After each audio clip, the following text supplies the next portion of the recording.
아마 오늘 본문 말씀은 굉장히 익숙하리라 생각합니다. 어버이 주일 이럴 때 자주 사용하는 본문이기 때문에 그런데, 근데 우리가 이 본문을 대할 때 꼭 기억해야 될 게 하나 있다면, 이 본문은 이 구절만 딱 따와서 읽으시면 안 된다는 사실입니다. 오늘 이 본문은 앞뒤 전체 문맥 속에서 다루어져야 되는데요.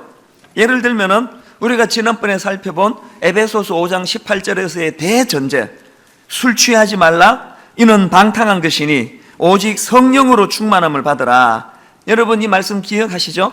이 술 취함의 문제나 또 성령 충만함이라는 것은, 이것은 영향력의 문제다.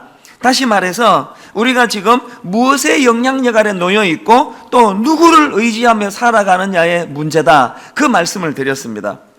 이렇게 18절에서 우리는 세상의 그 무엇이 아닌 하나님의 영향력 아래 놓여진 인생이고 그렇게 살아야 된다는 대전제가 18절에서 있고, 그 다음 19절부터 21절까지 이런 삶을 사는 사람에게서 나타나는 삶의 특징이 열거되는데, 한번 보시기 바랍니다. 시와 찬송과 신령한 노래들로 서로 화답하며 너희의 마음으로 주께 노래하며 찬송하며 범사의 우리 주 예수 그리스도의 이름으로 항상 아버지 하나님께 감사하며 그리스도를 경외함으로 피차 복종하라. 여기 보니까 이 하나님의 영향력 아래 놓인 사람들의 삶의 정황이 두 가지로 설명되는데, 하나는 내적입니다. 내적으로 기쁨이 있어요. 감사가 있습니다. 찬양이 있는 삶입니다.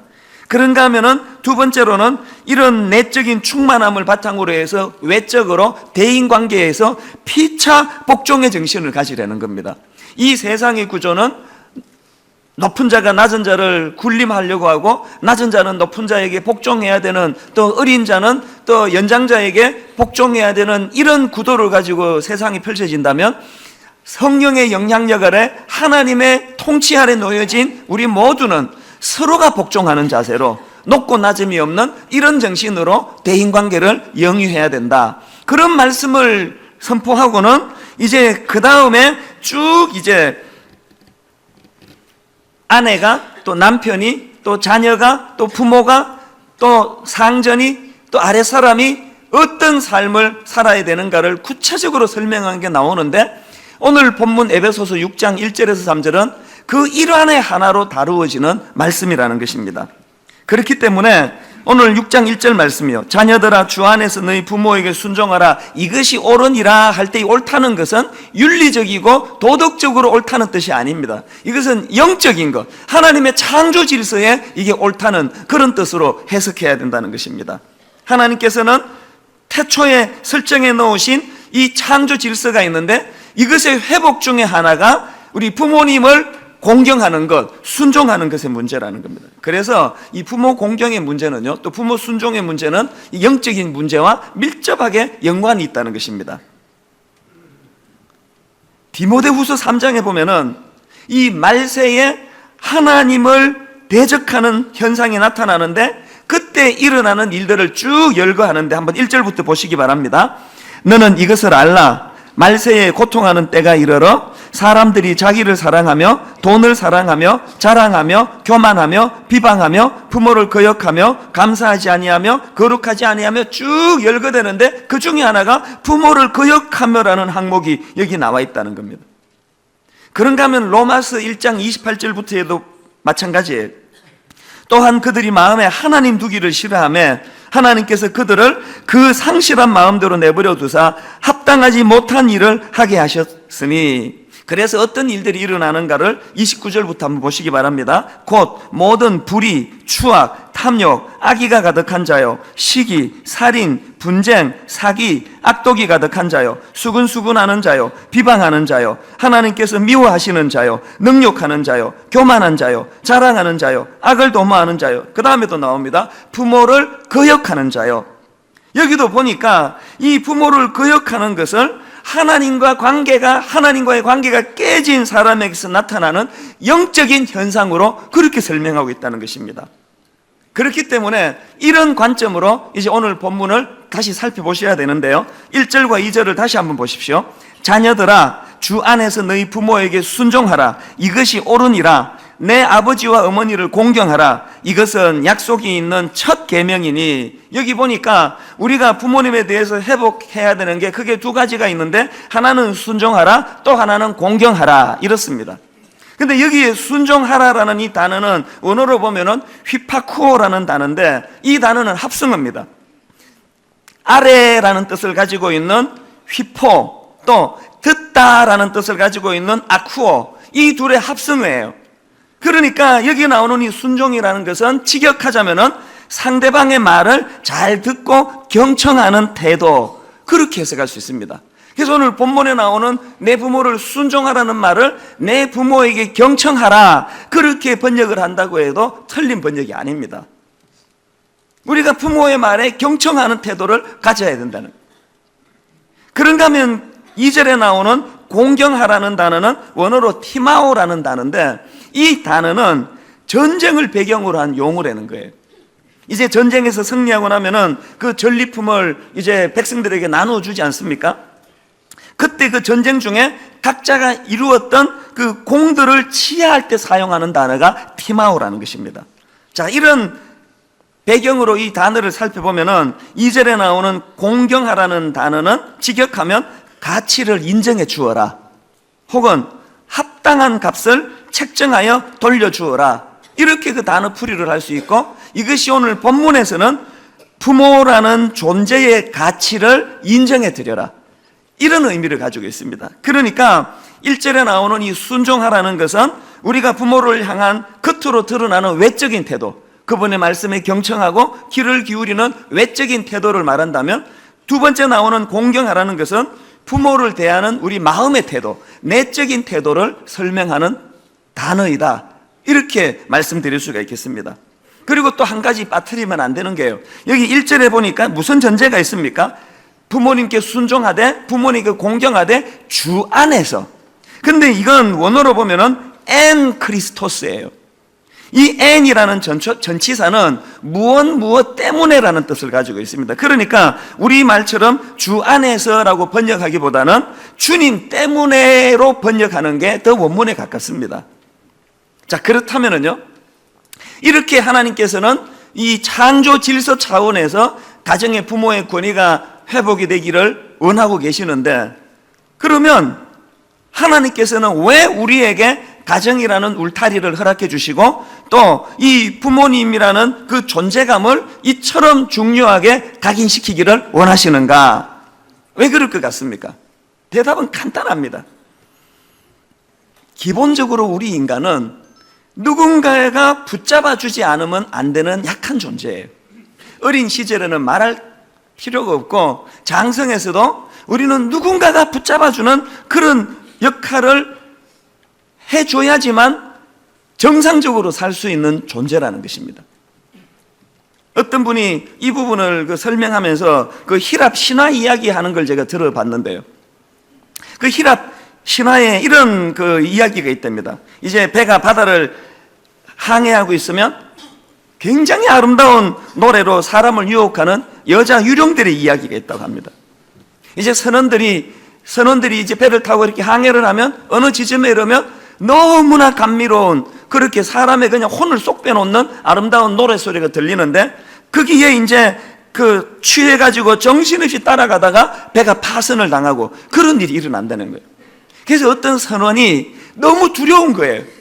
그래서 이제 그 항해하는 가운데 그런 일을 만날 때 자기가 살아나기 위해서 뭘 부탁하는가 하면은 자기를 기둥에다가 묶어달라고 요청합니다.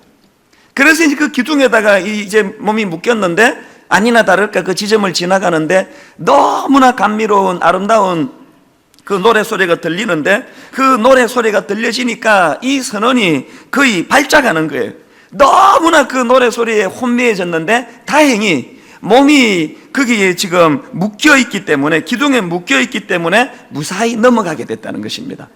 그러면서 하는 이야기가, 이렇게 우리 인간들에게는 외부에 엄청난 유혹이 있고 그 유혹에 격렬히 반응하는 우리 내부의 죄성을 가진 육체가 있다는 거예요. 그렇기 때문에 그때 그 혼미할 때에 우리를 붙잡아 메워줄 기둥이 필요한데, 이 기둥 역할이 바로 부모라는 것입니다. 이런 관점으로 우리 시대를 가만히 돌아보면은 오늘 우리 시대는 영적으로 정말로 혼미한 시대예요. 오늘 우리 시대는 가정 해체가 지금 격렬히 공격당하고 있는 그런 시대입니다. 제가 최근에 그 어느 신문 기사를 읽고 경악을 했습니다. 무슨 내용이 나와 있냐니까 이 머리 기사부터 도발적이에요. KDI, 콤마, 따옴표 해가지고 출산율 높이기 위해 동거문화 수용해야, 이런 제목의 글이 떴어요. 이게 또 무슨 뚱딴지 같은 이야기인가 해서 내용을 보니까요, 우리나라가 지금 저출산 문제가 심각하지 않습니까? 이 저출산 문제를 극복하려면 이제는 가정 안에서 부부간에서 애 낳고 사는 이런 도덕적인 이 관념을 다 깨야 된다는 거예요. 다 없애고 이제는 동거 또 혼외 출산에 대한 부정적인 인식을 개선해야 된다는 거예요. 이런 황당한 주장이요, 그 철부지 중고등학교 애들이 잡담하면서 한 이야기 같은데 그게 아니고 이게 우리나라 국책연구기관 아닙니까? 한국개발연구원 KDI에서 발표한 연구 논문에서 나온 이야기예요. 이게 지금 최근에 나온 기사예요. 이런 논문이 공공연하게 발표가 되고 이것을 종합일간지에서 버젓이 이제 이것을 큰 머리 기사로 해가지고 싣고 있는 게 이게 우리 현실이라는 것입니다. 저는 그 기사를 보면서 이게 뭐 더도 덜도 아니고 사사기에서 두 번이나 언급되던 그 말씀이요, 그때는 이스라엘에 왕이 없었으므로 사람마다 자기 소견에 옳은 대로 행하였더라. 오늘 우리 시대는 사사기 시대예요. 오늘 우리 이 시대를 포스트 모던 시대라 그러지 않습니까? 뭐 포스트 모던 그러는데요, 포스트 모던 시대는 크게 두 가지 특징이 있습니다. 하나는 탈권위주의예요. 기존의 모든 권위는 다 무너져야 된다 생각합니다. 그 현상이 지금 여러분 나타나잖아요. 인터넷을 보면은. 그리고 제가 이 송림중고등학교를 주 7일을 여기를 왕래하니까요, 이 아이들에게 있어서 이제 어른이라고 하는 그 자체가 권위가 아니에요. 우습게 알아요. 아주 유치하게 생각해요. 구닥다리라 생각해요. 꼴통이라 생각합니다. 우리만 해도요, 선생님 하면은 우리 시대만 70년대만 해도 선생님은 그림자도 안 바른다고 하는 그 말, 이제 우리 때는 약간씩 밟기는 했습니다. 우리 앞에는 절대로 이제 그 밟지 않았는데 우리는 열받으면 이렇게 좀 밟기는 했지만 이건 밟으면 안 된다는 그 관념이 꽉 차 있던 시대예요. 지금은요, 선생님의 권위 자체가 없습니다. 권위 자체가 없습니다. 이게 포스트 모던 시대의 특징이에요.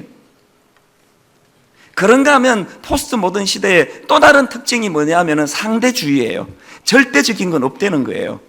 여러분, 이 두 가지가 합쳐지면 이 포스트 모던 시대가 겨냥하는 타겟은 하나님이라는 것을 삼척 동자도 알아요.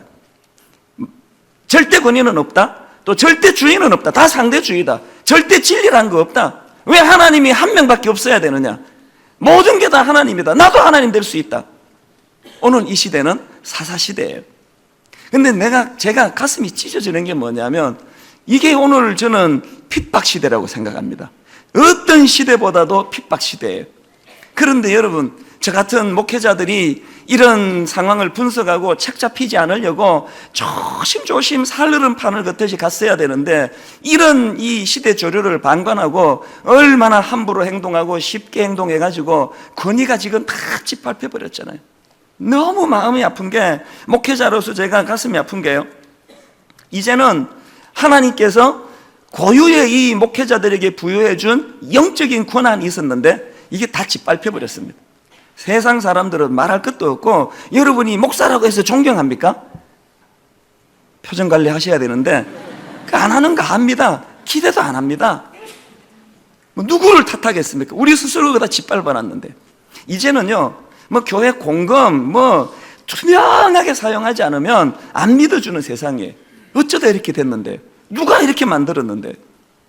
이렇게 교회의 권위가 무장해제 당하고 나니까 여러분 나쁜 물은, 해악은 고스란히 세상이, 저는 신문 읽을 때마다 무슨 대학가의 동급 문화가 확산된다는 등, 무슨 젊은이들 사이에 혼전 성적인 문제가 심각하다는 등, 뭐 가치관이 혼란스럽다는 등 이런 기사를 접할 때마다 가슴이 찢어져요. 왜? 그것을 꾸짖어주고 그 방향을 바로 잡아주고 그런 물꼬를 건강하게 진리로 트게 하는 역할을 권위를 가지고 부여받은 일이 전데, 우리의 지혜 없으므로 그걸 다 빼앗겨버리고 아무 힘도 없는 거예요. 그래서 저는 오늘 우리 시대가 급히 복구해야 되는 것은 건강한 권위의 회복이라고 생각하는데, 그 건강한 권위의 첫 출발은 가정에서의 부모의 권위라는 겁니다. 왜? 하나님의 가장 원초적인 기관은 가정이고, 그 가정에 부여해 주신 부모에 대한 영적 권위야말로 어른됨의 첫 출발이기 때문에 그렇습니다. 그래서 저는 오늘 본문 말씀을 가지고 이것과 관련해서 두 가지 기도 제목을 좀 나누려고 합니다. 첫째로요, 가정에서 이 부모님의 권위가 회복되어야 된다는 것입니다. 에베소서 6장 1절, 자녀들아 주 안에서 너희 부모에게 순종하라, 이것이 영적으로 옳으니라. 2절에 내 아버지와 어머니를 공경하라. 왜? 그것은 약속이 있는 첫 계명이니 영적인 문제라는 것입니다. 사실 이 말씀을 들으시는 대부분의 분들이 이중적이잖아요. 한편 내가 자식이면서 한편 내가 부모가 되는 이중적인 구조 속에 살아간다면, 여기서 우리는 두 가지 노력을 동시에 기울여야 됩니다. 한편으로는 우리가 자녀로서 부모님의 권위를 복귀시켜 드려야 돼요. 잠언 23장 21절에 보니까 이런 말씀이 있습니다. 너 낳은 아비에게 청종하고 내 늙은 어미를 경히 여기지 말지니라. 쉬운 성경이 이렇게 번역합니다. 너를 낳은 아버지에게 순종하고 내 어머니가 나이 들어도 무시하지 마라. 무슨 뜻입니까? 겉으로 보여지는 그 무엇을 가지고 부모를 공경할지 말지 판단하면 안 된다는 이야기예요. 아까 제가 전제로 설명해 드린 게 뭐였습니까? 주 안에서, 이게 원어로 뭐라고요? 주님 때문에예요. 우리 어머니가 너무나 도덕적이기 때문에, 우리 어머니가 나에게 너무나 해준 게 많기 때문에 그 고마운 마음으로 하는 게 효도가 아니고, 그분이 어떠한과 상관없이 그건 그분과 하나님의 문제예요. 하나님이 그것을 명하셨기 때문에 주님 때문에 부모님의 권위를 인정해 드려야 된다는 거예요. 그런가 하면은요, 또 다른 한편으로 우리가 부모로서 자녀들에게 부모로서의 권위를 회복시켜야 돼. 이게 우리 다 뺏겼습니다. 오늘날 아버지 부재의 시대라고 이야기합니다. 이 책임의 절반은 아내들, 어머니들에게 있습니다. 우리 어머니들이 아이들 앞에서 부모의 권위를 거의 자기가 남편을 무시하니까 그냥 부모의 권위를 다 그냥, 왜 이 대목에 이렇게 화가 날까요? 그리고 더 많은 책임은 우리 당사자들에게 있습니다. 이 권위를 회복해야 돼요. 왜?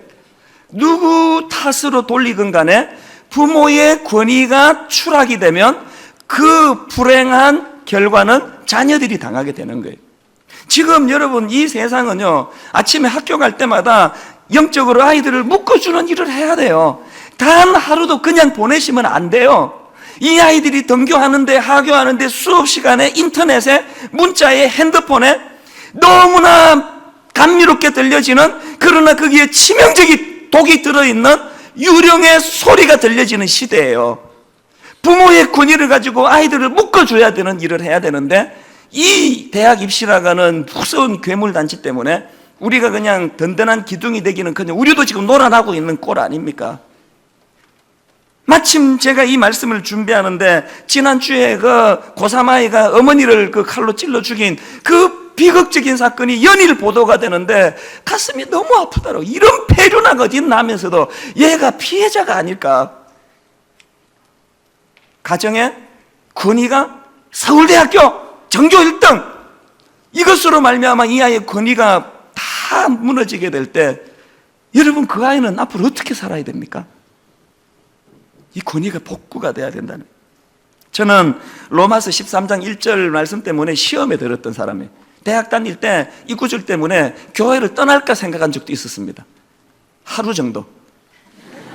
로마서 13장 1절에 무슨 말씀이 있길래, 각 사람은 위에 있는 권세들에게 복종하라. 권세는 하나님으로부터 나지 않음이 없나니 모든 권세는 다 하나님께서 정하신 바라. 제가 대학 다닐 때 박정희 대통령 서거하시고 혼란을 겪어가지고 민주화가 될 듯 말 듯 하는데, 그때 신군부가 나와가지고 전두환 장군이 대통령이 되던 그 즈음이에요.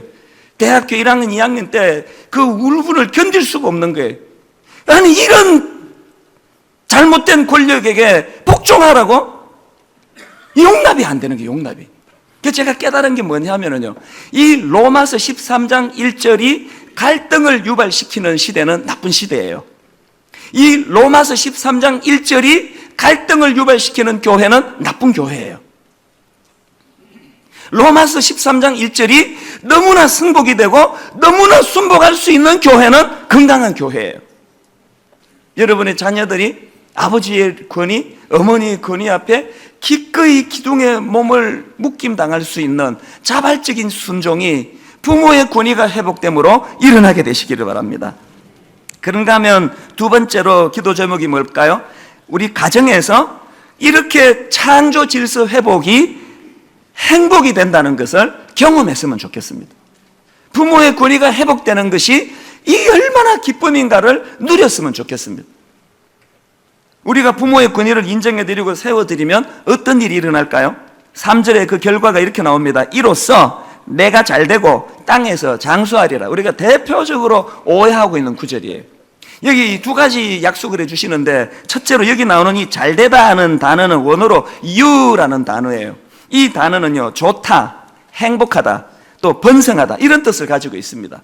여호수아 1장 8절에 보면은요, 이 율법책을 내 입에서 떠나지 말게 하며 주야로 그것을 묵상하여 그 안에 기록된 대로 다 지켜 행하라. 그리하면 내 길이 평탄하게 될 것이며 내가 형통하리라. 여기 나오는 이 형통하다는 이 히브리어 단어를 헬라어로 번역할 때 유호도스라고 번역하는데, 여기 나오는 이 접두어 유가 좋다, 행복하다는 바로 오늘 본문에 나오는 그 유예요.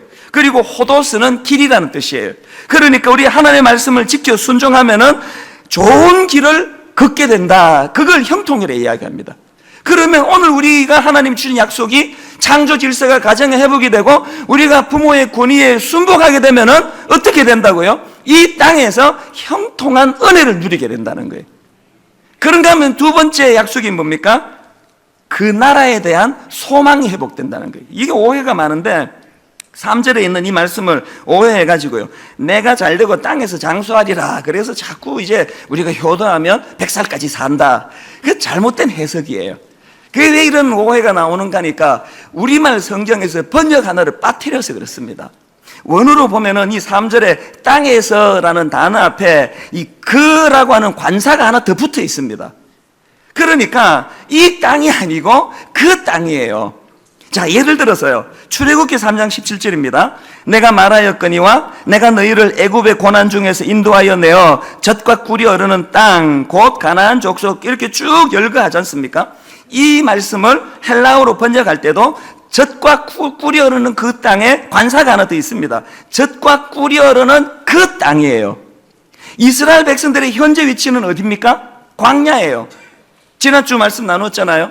고독하고 고난하고 외롭고 황량한 광야예요. 그런데 하나님의 약속이 뭐예요? 젖과 꿀이 흐르는 그 땅을 예비해 놓으셨다는 거예요.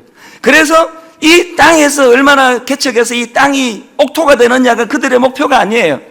이 모든 과정이 빨리 끝나고 그 땅, 젖과 꿀이 흐르는 땅을 소망하게 되는 거예요. 우리가 부모에게 효도할 때, 우리가 부모님 말씀에 경청하고 부모님의 존재감을 인정해 드릴 때 여기서 100살까지 사는 게 아니고 이 땅에서 그 나라를 꿈꿀 수 있게 된다는 거예요. 그 나라를 소망할 수 있게 된다는 거예요. 우리 가정 안에서 창조 질서가 회복됨으로 말미암아 부모의 영적인 권위, 육적인 권위가 복구되고 나면 그 가정 안에서 천국이 이루어지고, 그런 가정을 영위하는 사람들은 그 땅을 소망하게 된다는 이야기예요. 이걸 자꾸 그냥 이 땅에서 그냥 100살까지 산다 그러고, 뭐 요새는 또 좀 올라가지고 120살까지 산다 그러고 하는데, 여러분 어떨 때는 120살까지 사는 것은요, 그건 너무 힘든 일이에요. 그게 축복이 아니에요. 사명 때문에 그냥 사는 거예요. 한 가지 말씀만 드리고 오늘 말씀을 마무리하려고 합니다. 저희 어머니는 미국에 계시기 때문에 제가 할 수 있는 한 매일 아침마다 문안 전화를 드리기를 원합니다. 아침마다 전화를 드리면서 그냥 뭐 늘 이제 같은 말을 반복하는데, 어느 날이에요, 어머니께 제가 전화를 드렸는데 뭐 그게 뉴스인지 신문인지 뭘 보셨나 봐요. 대뜸 하시는 말씀이, 야, 내가 너무 오래 사는 것 같다. 내가 그 뉴스를 보니까 수명의 그 우리나라 평균 그 수명이 있는데 내가 그것보다 훨씬 많이 살았다. 이제 구순을 바라보시니까요. 그러면서 하시는 말씀이 내가 너무 오래 사는 것 같다. 이대로 그냥 죽으면 좋은데, 하나님이 불러가 주시면 좋은데, 그런 말씀을 하세요. 그래서 제가 전화로 에이 또 왜 그러세요? 아이 그렇게 생각하지 마시고, 누가 뭐 몇 살 사는 게 중요한 게 아니고 하나님께서 어머니에게 그 부여해 주신 그거 있는데 그렇게 생각하지 마시라고. 그러고 전화를 끊었습니다. 그리고는 다 잊어졌어요. 다 잊었습니다. 제가 어딘가를 향해 이렇게 길을 걸어가고 있는데 갑자기 그 전화했던 기억이 떠올랐는데 제가 얼마나 울었어요. 왜 운지 아세요? 생각해 보니까요, 우리 어머니 자신을 위해서라면, 당신을 위해서라면 빨리 적각불이 흐르는 그 나라로 가시는 게 유익하겠더라고요. 구순을 바라보시며 뭐 거동이 뭐 자유롭습니까? 차 운전을 할 수 있습니까? 그냥 모든 것이 다 불편하고 어려운 그런 육신을 갖고 사시는데, 아, 어머니 말씀이 맞다. 그 다음에 제가 왜 운지 아세요? 독백을 일으켰습니다. 근데 어머니, 저를 위해서도 살아주시면 안 될까요? 이 시대 목사로 살아가는 것이 얼마나 혼란스럽고 얼마나 무거운 책무인데, 어머니 내 기둥이 되어 주셔야 하잖아요. 나를 묶어주셔서 오늘도 하나님 앞에 기도해 주시고, 그래서 어머니는 너무 힘드셔도 좀 참고 더 오래 살아주시면 안 될까요? 오늘 여기 예배 드리는 우리 연로하신 부모님들께 부탁합니다. 여러분 힘드시잖아요. 몸은 노쇠해지고 전부 젊은 것들 위주로 돌아가가지고 소외감을 느끼고, 이 너무 권위가 해체되는 시대에 어른으로 살아가는 것이 때때로 너무 힘든다 할지라도 여러분 오래 살아주시겠습니까? 우리 교회의 기둥이 되어 주시겠습니까? 젊은 목사가 목회할 때 엉뚱한 짓 하지 못하도록 묶어두시는 역할을 여러분이 해주신다면 그것이 여러분의 사명인 줄로 믿습니다. 여러분 가정에 우리 어른들의 권위가 회복이 되고, 저분들이 비록 연로하셨지만 잠언에 있는 말씀처럼 가정의 자녀와 그 자녀 손들을 묶어주시는 기둥 역할을 해주신다면 오늘 우리 가정에 질서가 회복될 줄로 믿습니다.